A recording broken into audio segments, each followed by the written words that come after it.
Welcome back to Bone Apple Tea. On this week's episode, Monday episode. That's right. We sit down with YungxHarm Vacaation, the boys, the homies. Ian and Drew, for an interview, kind of talk about the stuff that, or kind of how they started, when they met, because they've been doing this for a while, and kind of some projects they have in the works right now, and, you know, shows potentially. I know this whole Corona thing's going on, but, you know, shows, you know, kind of their artist influences, concerts they've been to, a bunch of kind of stuff about them and them as artists and stuff. And overall, awesome interview. Was really glad to have them. Yeah, had a fun conversation with them. So, song of the week is "Live and You Learn," or "Live and Learn." I think it might be "Live and Learn." Live and Learn. Yeah, and they're both on that.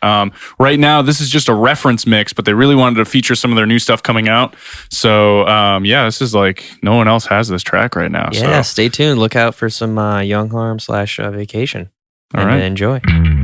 Dude, honestly, all those songs came out so clean. Also, by the way, because the last time I heard your music, I mean, it was Seasonal Depression. So I was like, he started playing it. Vastly different, huh? And he was like, yeah, this is, you know, I was like, what the fuck are you talking about? No way. But it's dope. Thank you. I played the shit out of it. I probably overplayed it, honestly, because like Seasonal I only Depression? had one song. No, not season. Well, that too, I guess. But which one was it? I think it was Time Bomb, because that was the only one I had on my phone, or like I knew how to get to. So I was like, all right, this is dope. And I just listened to it probably like 30 or 40 times. Like, all right, I need to kind of listen to We got other ones. Yeah. Got a lot. We got a whole mixtape coming, and Clouds too, because I think we featured that song, right? Yes, we did. We did feature that song. Thank you.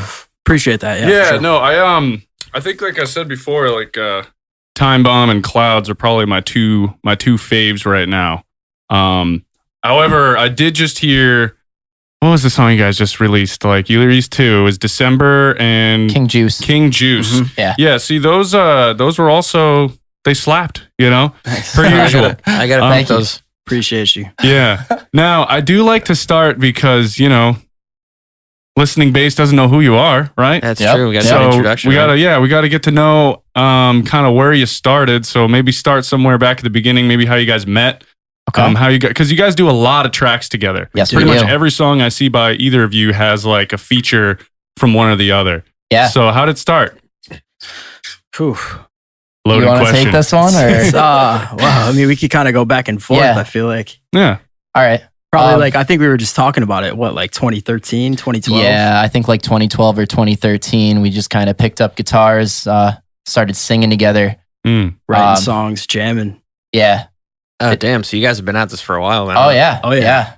We were fresh out of high school, and we played, if you want to take it way back, Oh, Let's man. go there. Yeah. We're going to go way back. All we were right. on the same Little League team in, I don't even know what grade, 5th grade? Yeah, I think we were fourth like grade? the Red Sox. Yeah, we were the Red Sox. Yeah, we were. won the Is that World like, Series. is that like Oh, hell Pee Wee yeah. League when they give you like actual team names? Yeah, and stuff? pretty much. Yeah, majors. They yeah. make you feel significant. Yeah, It's just yeah. like, I'm on the Red Sox. yeah, woo. Okay, little 7-year-old Ian. Yeah, seriously. Yeah. Oh, man. It's funny how that started because my mom actually signed me up for baseball just without me even knowing. Really? I was in the car with her one day and she was just like, hey, guess what, Ian? And I'm just like, what? You're on the baseball team now. I'm just like, I'm on the what now? I don't know what now. Had you played baseball before then? No, I really hadn't. I know that my dad was like really into it and was just like, yeah, I'm going to teach you sports and everything like that. And I was just like, I don't know about that. You know, video games is like really a thing. So then you like, so sports wasn't your thing, but when did you find out like, oh, music is pretty fucking sick? Ooh, that's a good question. I think around like 12 or 13 was when I started to really like get into playing music. Before that, at like 7 or 8, I was listening to like AC/DC and stuff like that with my dad, and I was like, "This is killer. I like this. I like this a lot." Yeah. And then I just like found out about like playing guitar. I was like, Dad, I'm gonna play guitar. And he's like, I don't know if you're gonna be able to play guitar. It's a lot of pain. And I'm just like, watch me. Yeah, I don't know if you're cut out for this. So. Damn. But yeah. Damn. So do you also play guitar, or I guess just instruments? I would imagine if you're producing. Oh, yeah. I play guitar. I play piano. Piano's definitely my favorite instrument. Yeah. And definitely he kills it something on the I've keys. More mastered. Well, that makes sense too, as far as like guitar. As far as like beat making goes, like that's where you need a pianist pretty much, because otherwise, like, I mean, as a drummer, I go to make a beat and I'm like, well, I don't know keys, so now I'm done. You know, just squirrel around on the mouse and just kind of drag some things together. But I like acoustic, but I play the telly a little bit. I got a telly. I got a couple. Yeah. Nice. It's fun. That's good. Yeah. And then so like let's go back to like how you guys ended up meeting each other. So that we knew each other from that. Like we played baseball, but we never jammed. We actually weren't really both into music until like we got a little older. He was you said you were 13. I probably got into music when I was like 15, 16. Mm-hmm. One of our friends, you know, took his life, and that I was in a band with him. Oh jeez. Mm-hmm. I was the lead singer in our band, and he was a drummer, played guitar. Kid was just stupid talented, played pretty much everything. Oh, yeah. And that's kind of what, when he passed away, you know, I kind of just took the torch. I felt like, you know, I just like started rapping and making beats and playing guitar and piano. And then it kind of all just started to kind of storm together. You know, everything came together, and me and Ian met after high school, and we just started jamming, writing music as like November and I, which is our band. Yep. It's like an acoustic duo. Okay. And it just kind of all combined there and just started there. That's kind of the root of everything.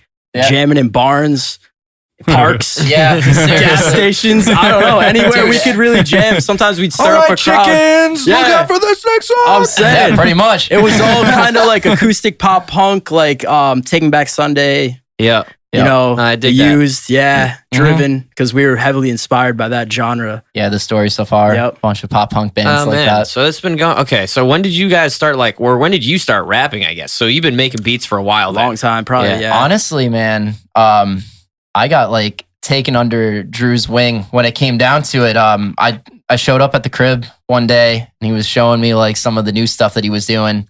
And I was like, Let's try something different. Let's see what's going on. And I remember we wrote the song called The Weekend off of an EP that we dropped called Demons. Mm-hmm. And that was when like he knew and I knew like it was just for sure. It was time to go. Now, when did that one come out? Time.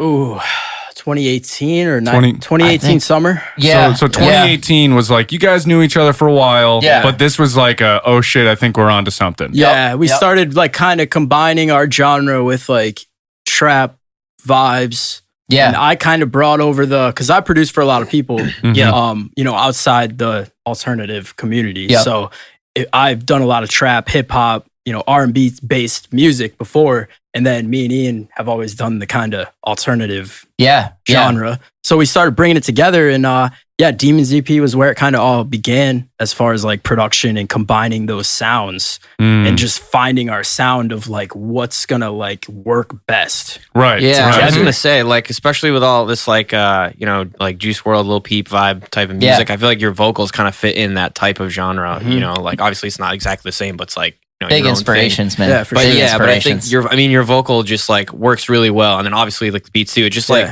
you hear it and it sounds really professional, which is why the first time I was like, holy shit, this is like. I remember I showed Adam and he's like, wait a minute, so who's this? I was like, oh, do you remember Ian? Like, well, also just because I did not hear. I was like, I don't remember. And he's like, wait a minute, well, I stood there in your own.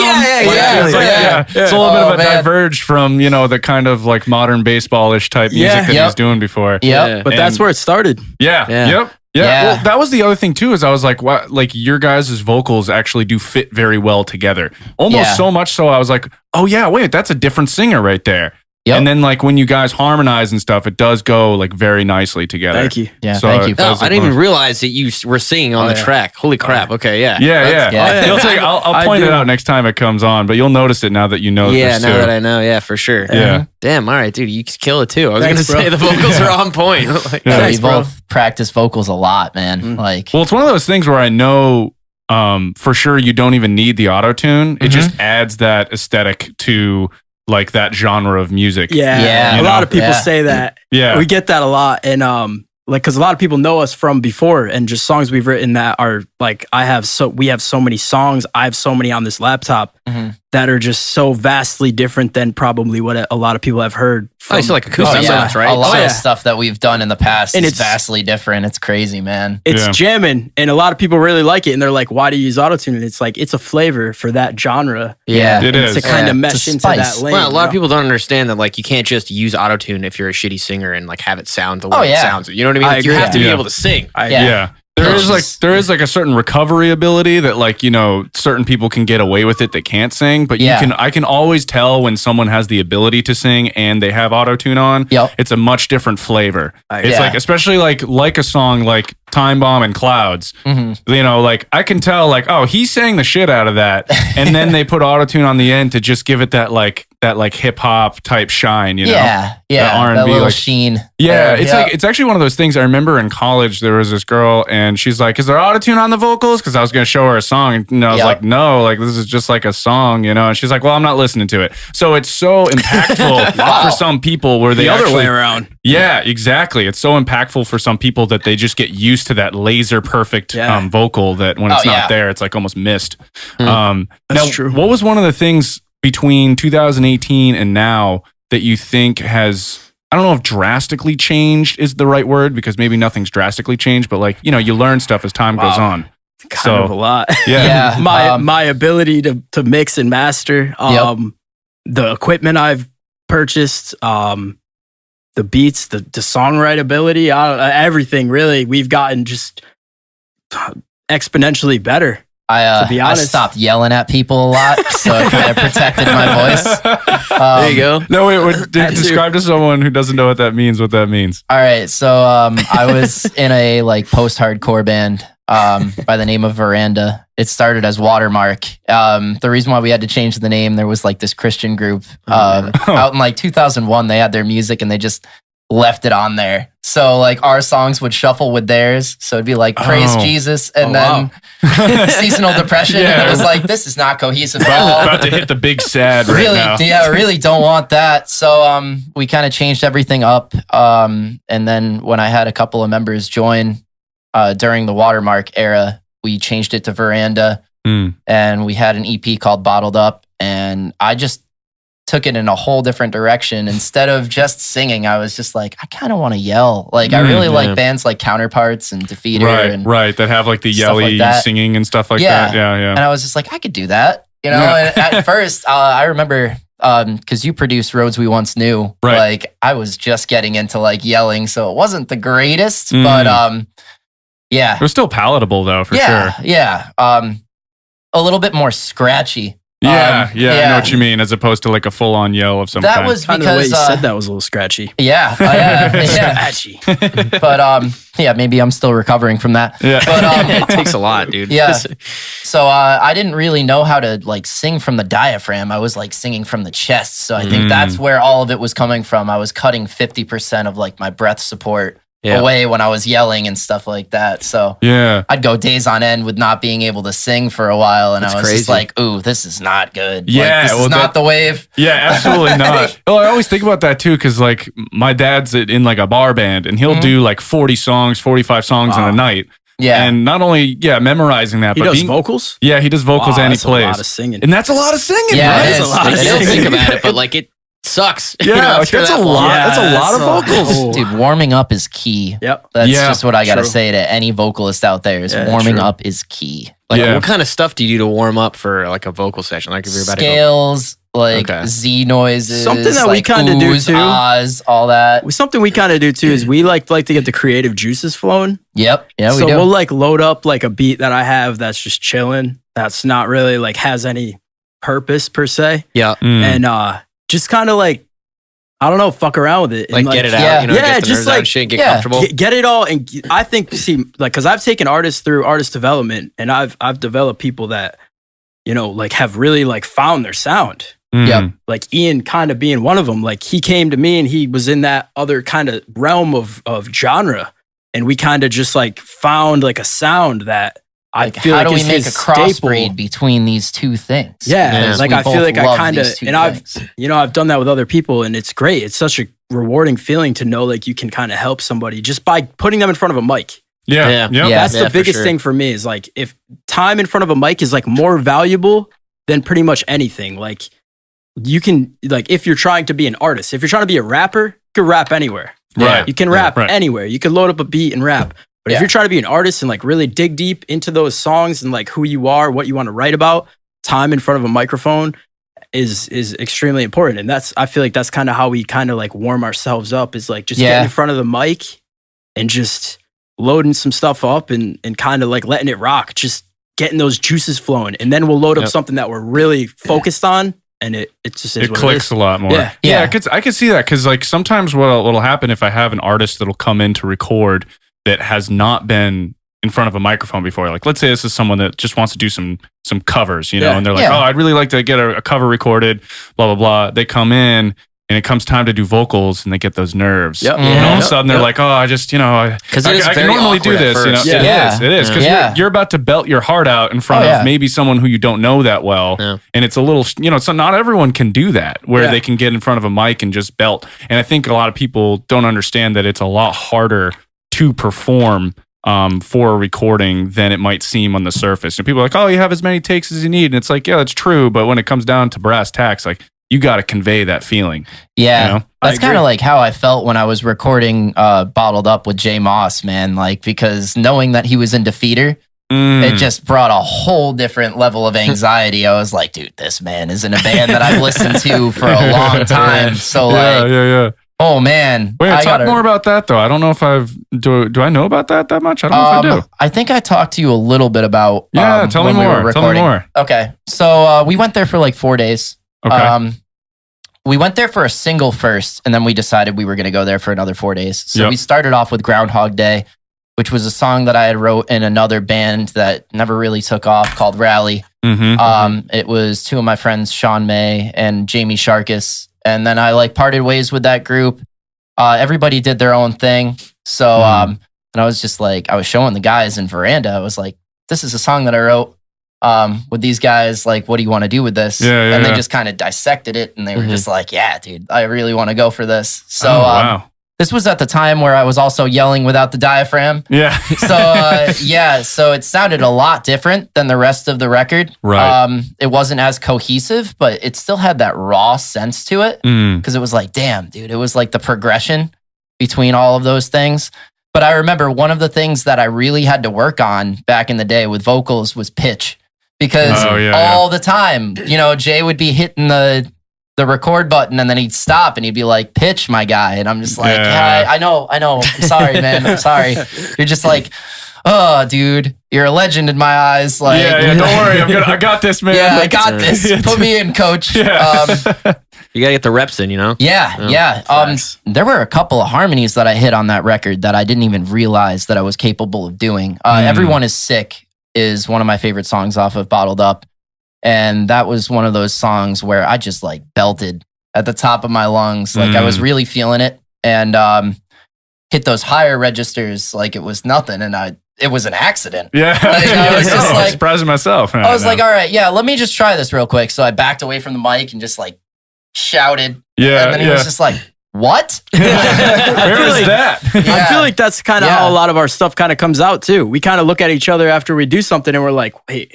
That kind of works. Yeah, we dap each other up afterwards and we're like, damn, dude. It came out real good. Yeah.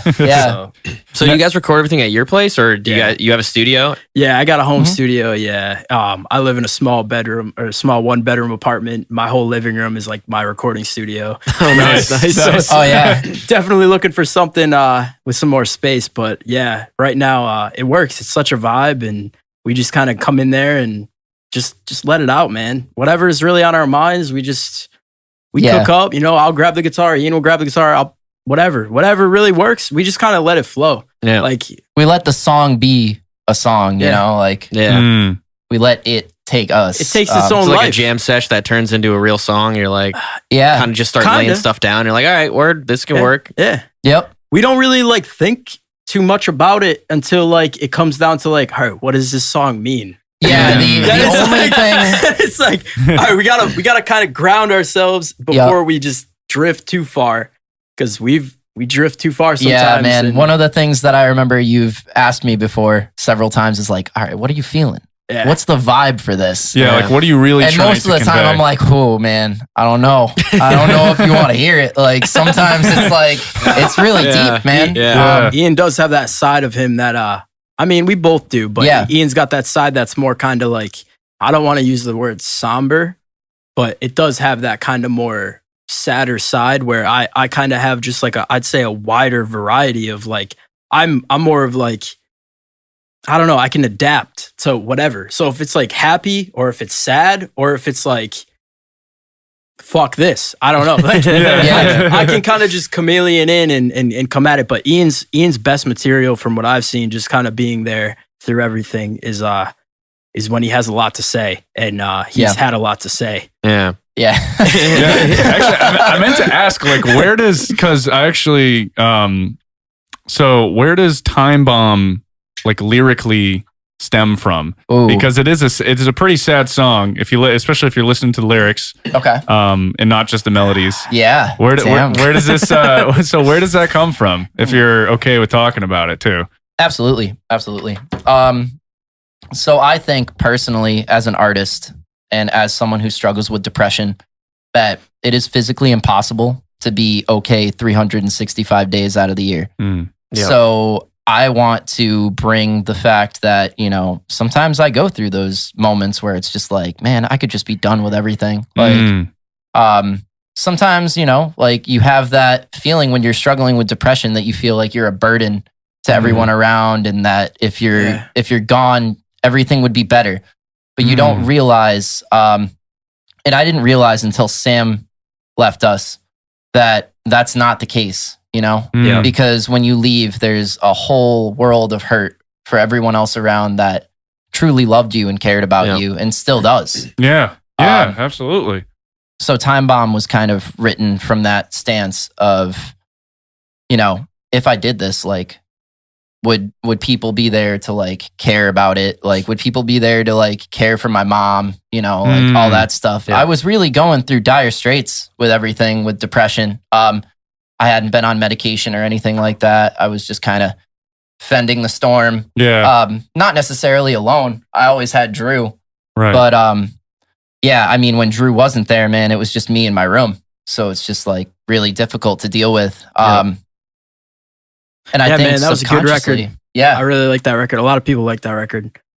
A lot of people like that. Yeah, I think because like even though it does have those like sad overtones, like the melody is fucking killer. The beat slaps. Yeah, like that's just one of those things that's just like. That was Cash. What up? Yeah, big Cash, man. That's our boy. I wish he could be here. That's the homie right there. He's been working. Me and him have been working very closely.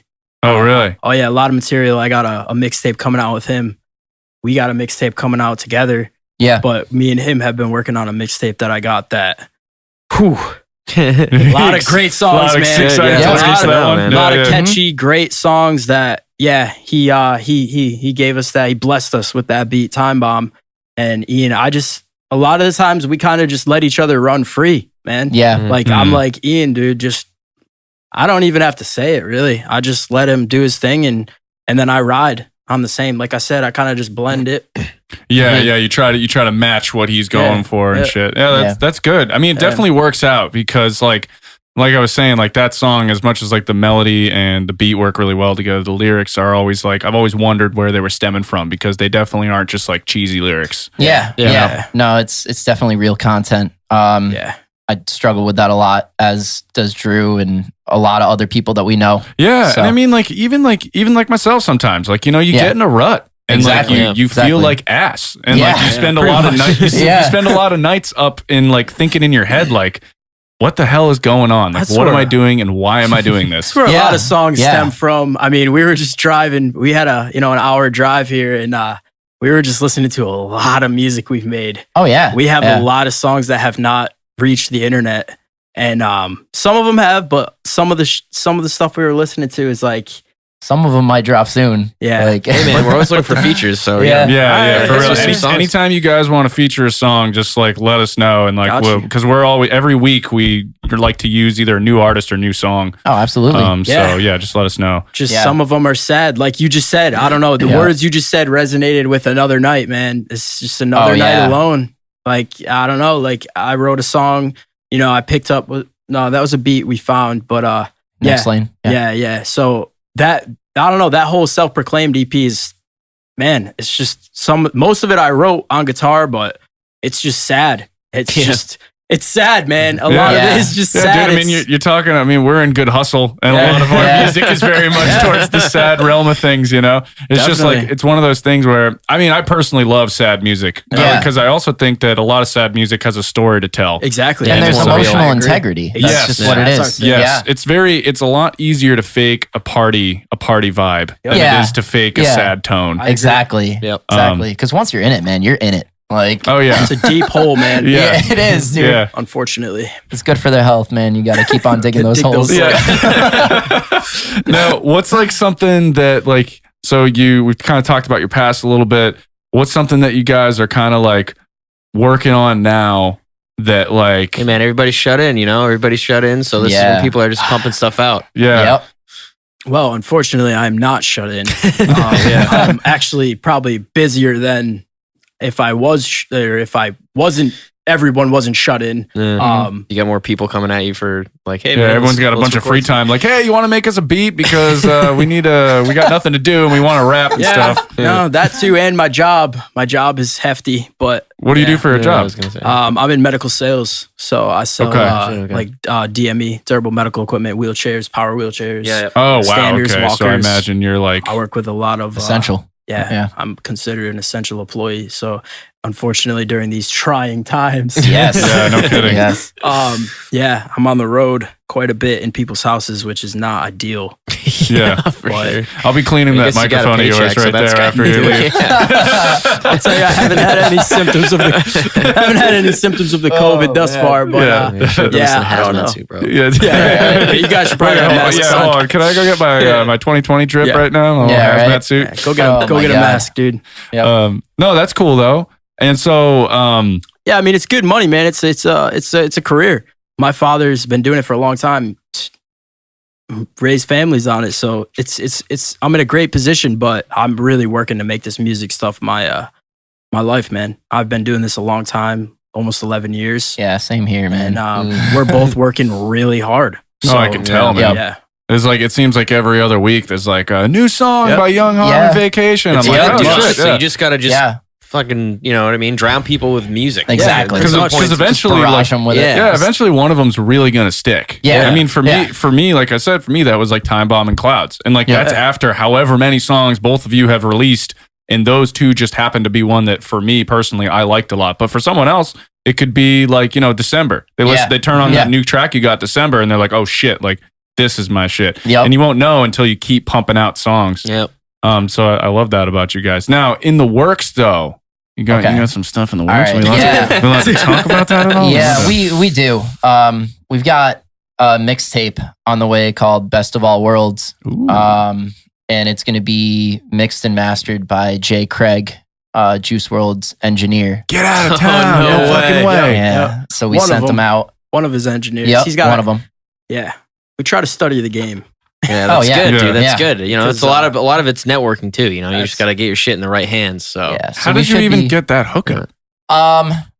Just messaged him, man. Really? Yeah, we really just messaged him. Like, that's funny. That's awesome. You know, sometimes you got to put your right foot forward and just go with it and just message and not fear rejection. Whatever happens, happens. Yeah, that's true. Yep, because the worst that could happen is he says no, and then you find someone else. Yeah, and then it's like, okay, all right, sweet. That's great, though. Yeah. So we should be getting those mixes back soon. Hopefully this week. Yeah. And then we don't have like a technical, like it's kind of a tentative release date. Yeah, because I mean, you're still waiting on the master anyway, so you got to get it back and make sure like everything's how you want it to be, and then you make a decision about release dates. Yeah, we will be pressing physical copies of this one. Really? So, Wow. How many songs? I think it's like 8. Yeah. Oh shit! So this one's like probably the longest one I think you guys released. In between like a EP. And an Excuse album, me, and an album. Well, wasn't Jay-Z's most recent album like 7 songs? I think so. He called it an album? I think, I guess it's an album. I don't know. I think one of the critiques was, it's a little short. But I think 8 songs is considered an album. I think nowadays people's attention span, they don't want to listen to a song for like 4 or 5 minutes anymore. Yeah, I think that's why we make short tracks. Yeah, like 2.5 minutes. And they're always pretty fast and upbeat. Tempos are usually between, I don't want to give out too much sauce, but between like 130 and, 160, 170, because people don't like to sit there and listen to 4-minute tracks. Yeah, it's true. Of just somebody playing the guitar. Less so. Yeah. That's why there's always, people put like one song like that on an album, just like, hey, for people who like this kind of stuff. Exactly. Which I sit there and fucking listen to a lot, you know what I mean? Yeah, and it depends too if you have like the notoriety already, like if you're someone like Drake and can release a 20-song album. Yeah, true. He's pumping out like 23, 24 songs. Yeah, which there's a lot of artists out there doing that. Yeah, Drake's a big inspiration to me. Yeah, it's one of those artists where when I was younger, I was like, everyone likes Drake, so I'm not gonna like Drake. Dude, I don't want to conform because everybody would always say that, and then they'd always have that one Drake song they always bump. I'm like, shut the fuck up, dude. You listen to Drake. I don't want to hear. You like Drake? They all love Drake. Come on now. And if they don't, their girl does. Yeah, exactly. Drop that bomb real he's quick. Got bars. I don't know how you could not. And his vocals, whoever does is like. His production, 40, right? No, he has the best engineer in the world. Dude. I forget his name, but I've studied a lot of Drake, and that's Drake's mixes are, in my opinion, probably one of the best in the world. Dude, so good. They nailed his vocal down. It just sounds so crisp. Every time you hear it, it's like, this is... Yeah, I mean, his producer makes no sense. That Non-Stop record is like one of those like where the bass is so loud, and as a producer I know that having a lot of bass pretty much cancels out how loud you can make a song. So I'm always just like blown away. I'm like, how are they making it so loud of a track yet the bass is like fucking so up there and his vocal's still present? There's really no problem. There's no really that compression, man. They really squeeze that it, man. Compression on the low end really is just, squeeze it. Man, they're good with it. I'm telling you, man. His mixes, in my opinion, are probably they're top tier. They're probably some of the best that's ever been made. In the world, ever. Like what are some of your like favorites off of that more recent one, the Scorpion? I'll tell you mine. So mine was Sandra's Rose. I think was probably up there. Yeah, that's probably top 3. Something about that beat. And the lyrics. Yeah, lyrically and the beat itself, I'm like sold. It's at 3/4. You know? Yeah, it's a 3. It is a 3/4 time, isn't it? Oh, is he? Yeah. Oh, wow. That 3/4 time gets it, man. Yeah, but he's talking about his mom, man. I think that's a different song. Oh, Sandra's Rose is it's different than that. I think Sandra's Rose is 4/4. Maybe I'm fucking it up then. Yeah, it's okay. I forgive you. But so what are maybe some of yours? Oh man, that's probably the one I've listened to the most. I think it just feels like the most right. Right, It just feels so good. Yeah, it's got like one of those more I don't want to say like classic hip hop style beats, but in a way, where it's like it almost sounds like an actual drum kit instead of like an 808 kick. Exactly. Yep. It doesn't sound fake or like synthetic. Yeah, it's real. Honestly, man, like I was just telling Ian this on the way here, like I'm bad with like titles and albums. If I hear a song, I'm kind of like, I don't know if I officially have ADHD, but I'm kind of all over the place. So when it comes to like titles and albums, like I could play that Drake record through and probably sing every word. Yeah. But the thing is when it's like, titles, what's your favorite song? I'm like, I don't know. Man, I don't know. Track 3? Yeah. Track 7. I never ask. Elevated is another good song off that album too. See, now that you're saying them, it's all like, Elevate. It's all coming back. I know all the, I know. Is it Elevate? Elevate. Yeah, because it's not Elevated. Yeah. But Tuscan Leather, that's probably one of my favorite songs. Elevated is a State Champ song, and that's a great song. Oh, yeah. That is great. We've covered that a lot of times. We'll never be all right. Yeah. I love State Champ stuff. We've covered that. It's like a low key. It's a good vibe. Yeah, it's one of those that's like, they're probably the epitome of as pop punk as you can get. But they're nailing it. Emphasis on the pop, man. Yeah, emphasis on the pop. Yeah, it's very much less on the punk end of things. But especially the newer. The newer stuff is very much, but it still slaps. Oh, yeah. Now, what are some of your guys' like favorite, like, and I know you just said like, titles, but like concerts that you've been to that maybe inspired the way that you think about music now? Okay. All right. Loaded question, but a good one, I think. Yeah, I could answer that one. Okay. Yeah. Well, Juice WRLD was definitely one of the ones. Did you see him live? Saw him live. Yeah. We saw him live at the Xfinity. On his one tour that he ever had in his whole fucking Xfinity life. Theater. Yeah. It's fucked. Still, it's dope that you guys got to make it to that show. We did. You know what I mean? That's crazy. It was excellent. We made a priority of it, and we actually like really lived it up. Like I could still remember it like a movie. Yeah, it was just a great time, man. Ian came through. We bought tickets early. Mm-hmm. Ian came through. Ian came through my apartment, and we were like, "Yo, we're gonna order an Uber because we're gonna probably we're gonna probably get fucked up." We're gonna live it up. The Uber came like quick, and we were already drinking beers. Oh and my God, I bought like a 12 or 18 pack. You never know with those Ubers. They show up like either immediately or in like 20 minutes. Yeah. I'm saying it's like one or the other. Either It's you're like 2 here minutes or away. you're Oh shit, far away. we gotta go. And we were drinking beers, and we were like, "Dude, let's shotgun the beer right in front of the Uber driver." We did. Dude, we popped good. those beers, walked directly in front of him, shotgunned him down, threw him in the recycle bin, and just dipped out. And, Yeah, Hey, we you were were those conscious about your dudes that beers. You were. threw them in the recycle after. We were- we Nice tried. little We comment tried. after. Save the planet. we clean up, We were those dudes asking him like, "Yo, so like, do you like working for Uber and all that stuff?" Like trying to make small talk. Like, we know you just saw us crush beers in the front physically. So like, yeah. We know you've probably answered that question 34,000 times. Yeah. 1 star. Today. Yep. Shit. Concert that inspired me, probably Mayday Parade. Oh, wow. That was the biggest. That was my first concert, man, and that really just opened my eyes to. I want to be as good as them. Yeah. I love Mayday Parade. That's probably Drake, Mayday Parade are probably the two biggest influences on what I do. Mayday Parade's like what's like? I know. What a contrast between different. artists, but that's really cool. I think Citizen for me. And Citizen's really good. Fire. And Counterparts. I've seen like several times, and every time that I've seen them, they've just always been on point and just have so much emotion. The lyricism is just uncanny.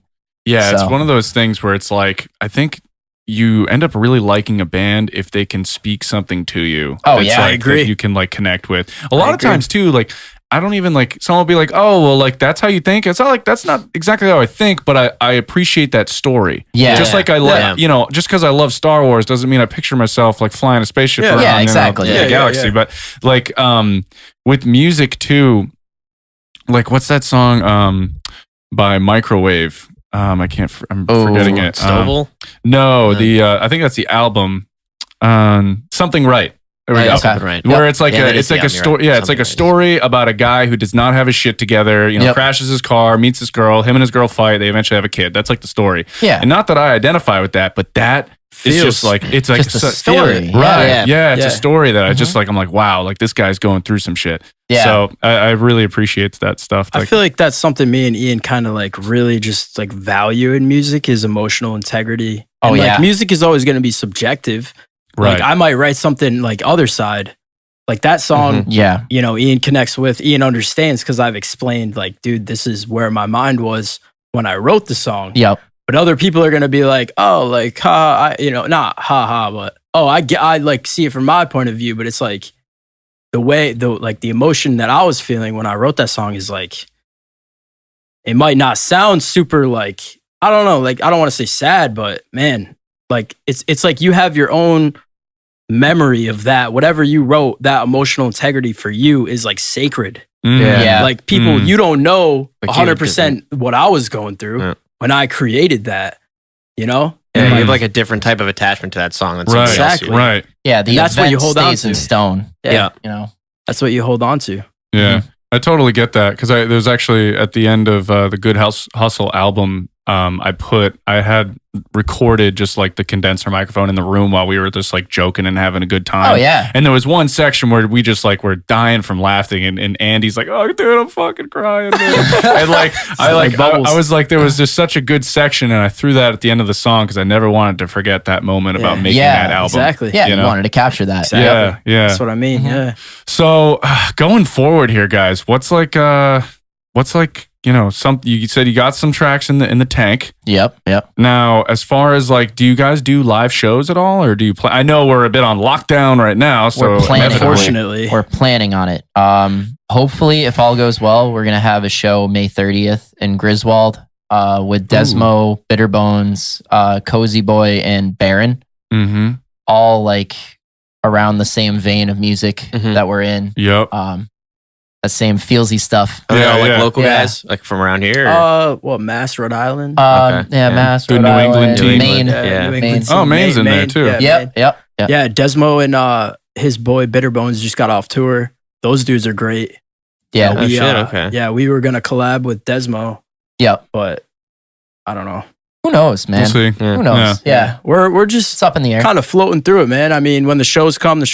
Right now, we're just kind of building our catalog and just kind of just doing our thing. Like, I mean, that show, if it does, like, I don't know, with everything going on, it may not fall through correctly, but if it does happen and it's in stone, then it's gonna be a good time. Oh yeah. And we're gonna have our people there, and we're gonna make the best of it. And if that, I actually would love to go to that. So like, let's hope that the Rona doesn't ruin it all. Yeah, we'll keep you guys posted on that one. Yeah, absolutely. We'd love to have you. I want to see a music video of you guys. Dude, for sure. Where's the videos? I know they're expensive. That's the only shitty thing about music videos. Really is they're very expensive. Man. Yeah. Is that kind of the limiting factor right now just because of honestly, or have you not have you not found a track? I was going to say, like, do you have a song that you like really think like, all right, this would make for a dope video? I think it's just like our minds are just so vast when it comes to the ideas for the music video, and then we realize don't how have much the budgets for it. Yeah, dude. We realize how much it's gonna cost. We are not even that, dude. Like, we go extremely creative. Oh yeah. Like, we have very and I'm not, this isn't a flex. It's just like we have very extremely creative ideas for videos, and it's like we don't have the resources for that. Right? Like, what if this happens? It's just like, but then we'd have to buy that or rent that or have. Like, do you know how long it costs? How much money it costs to rent a Lamborghini? Yeah, you don't want to like have this like image in your head of what it would be, but then like you don't want to do a disservice by like by like having to cut some things out or whatever. Yeah, pretty much. Yeah. But I don't know, man. That's a good question. I'd say we do have a couple songs that we really like would want to make videos for. Yeah. And we do. I have a couple people that make really good videos, but it's just a matter of like I don't know. Like, we can't come up with all the ideas. It's for time, the videos. resources, and the team. Like, people have to come to like no, I don't want to say come to us, but like we have to like kind of have a preliminary sketch. And then say like run with it. Like, we like to give creative control. Video guy, you know what I mean? You need a good video guy. Yeah, exactly. And like, we like to give creative control with our cover arts, with anything that we're doing, like our mixes, like with the new EP or the mixtape. Rather, we like to give creative control and say like, you run with it a little bit. Like, I don't want to be telling you, do this, and that. Like, because we want them to have a personal connection with our art. 100%. Right. Just like we have a personal connection with it. Yeah, and just as much as it's like important to have your own ideas there, it's like you also want it to be expanded by someone else who has the talents and like who has shot many music videos and is like, this is a cool idea, but if we do this, it's going to be even exactly take it to the next level. Take it to the next level. Exactly. It's kind of like how when you were mixing Learned with Time. Yeah, you were adding the keys into it, and all the strings and everything. It's just like, man, that's just me sitting in my basement, like, this would sound great. So if I just add 30 vocals at the end, pretty much. That was a fun song I had a blast doing that record, actually. Yeah, it came out great, man. Yeah, that was a ton of fun. Well, guys, I think we could probably wrap it up, to be honest, unless there's anything else you got to ask here. I don't think so. Yeah, that was good. You guys came in with a lot of energy, Yeah, which I fuck with a lot because that's gonna make for good. People are gonna be interested. You know what I mean? Yeah, and it's like it's definitely like a lot better when you have guys on the mics that have been on the mics before. Oh yeah, you could tell immediately. You know, what I mean? You guys came in hot. I was like, hell yeah, people that can talk. Yeah. Sometimes you have to like with these interviews, we have like a 20-minute section that we cut out because there's like people that are like still warming up. You gotta hit them with softball questions. Yeah, I'm like, I saw in college. I was like, so how was the drive? Right. Just to get them like, I feel like we're pretty much like, all right. right. We're pretty much open books. I feel like a lot of the reason we write the stuff we do is we just want people to understand that like we're here for you. And like we go through like depression and anxiety, and really depression is a tough uphill battle. Yeah. And a lot of the songs that we make, they might seem sad or whatever, but we're here for you. If you want to hit us up and just chop it up, man, we're here. Like that's why we do this, because it's not for clout, it's not for money. We don't make any money. We don't make. There's really like no. That's where the best music comes from too. Because you're just fucking around having a good time. You know what I mean? Like you're like, we want to just lay something out, and it's like real. It's not like we need something to come out right now. Otherwise, you know what I mean? Yeah. Exactly. Yeah. Cool. So before we go, let's plug yourselves a bit. Let's talk about maybe where they can find you via social media. Okay. Plug maybe if you want to plug your actual like beat making or whatever it is. But it's the website. Yeah. Red carpet for you guys right now.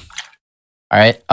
So you can follow me on Instagram, YungxHarm, spelled YungxHarm.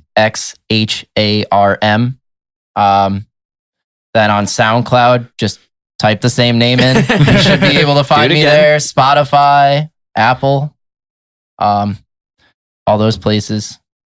Yeah. Same thing. On my side, SoundCloud, if you just search up Vacation, Vacation. 2 A's, huh? 2 A's, yeah. That seems to be the thing now. The Roddy Rich, Trippy Red. Yeah, that's true. Yeah. They're all copying me. No, I'm just kidding. I've had that name for a couple of years now, but Vacation, Instagram, Twitter, Facebook, SoundCloud, YouTube. I mean, we're everywhere. Yeah, we're Apple Music, Spotify, anywhere you really look that up, you should be able to find me, or us rather. Yeah. I mean, we're almost every song we make is together. Whether it's me producing for him or him helping out with guitar like leads, or me adding piano on his beats, like or being at the keyboard and just pressing the R button. Pretty much. We're you could find us. I'd say. All right, sweet, man. Well, thanks for coming on. Yeah, of course. Thanks for having us. I was actually gonna say, which song did you want to feature? Yeah, that's a good point. We got to feature your I was gonna do Time Bomb, but I figured I would also lay it out for you guys to choose which one. Should we feature like something off the new? Well, we don't have the 100% the mixes back, but we do have a couple reference mixes. Oh, we could feature reference mixes, or what do you want to do? Like Live and Learn. Live and Learn's a good song. Saturday. Yeah. Do you have the reference? I have everything right. The laptop's right here. Okay. Yeah. We could feature Live and Learn then. Yeah. Cool. So the song that maybe we'll probably start playing right now as we're talking is Live and Learn. And thanks guys for coming on. Yeah, that was appreciate fun, you. Put a glove on it. Thanks, guys.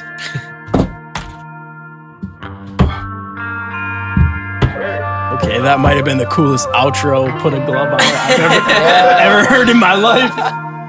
How much more can I take? I let go, you lost my faith, but you live and you learn.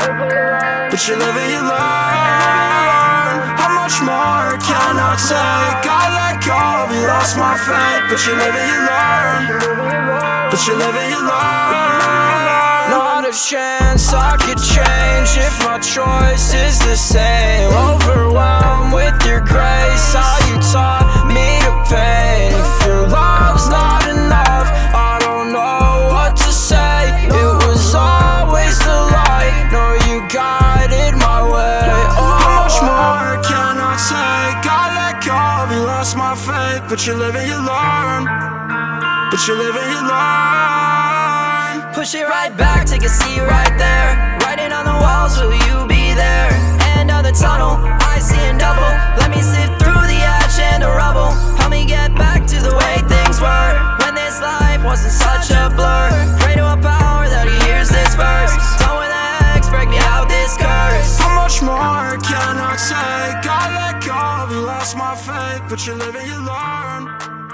But you live and you learn.